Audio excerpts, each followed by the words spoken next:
Forbes. On May 30th, we will celebrate Memorial Day. And as many of you know, that's a day when Americans all across the country take a moment and we pause and we say thank you in our own way for all the men and women who have risked their lives defending and protecting freedom in this country. I study history a great deal, as I know many of you do, and one of the things that continues to amaze me is the amazing courage that our young men, many of them only 19 years old, had in the invasion of Normandy, probably one of the greatest battles for freedom in the history of our country. When they landed on those landing craft on Omaha Beach, and they had to leave that craft, that vessel, and take a beach that was almost impossible to take.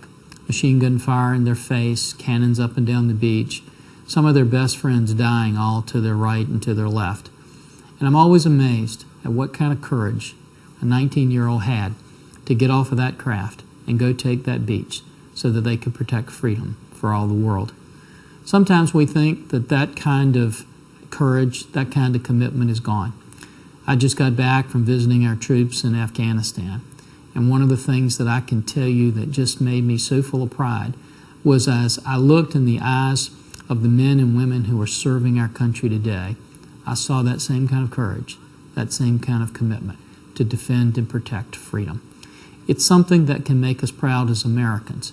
And one of the things that's so special is that when we celebrate Memorial Day, we celebrate and we're thankful not just for those who have given their lives to defend this country, but we're grateful for that great spirit that continues on in these young men and women to day after day risk their lives to defend people oftentimes who don't even thank them for doing it.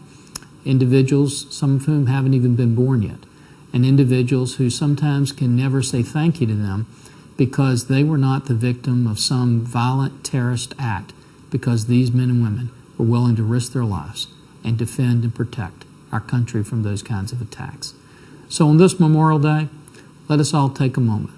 Let us pause from the busy lives that we all lead, and let us just say thank you in the way that we think most appropriate for that great spirit, that great courage, that great commitment that lives on in America and will continue to live on to pass the torch of freedom to our children and our grandchildren.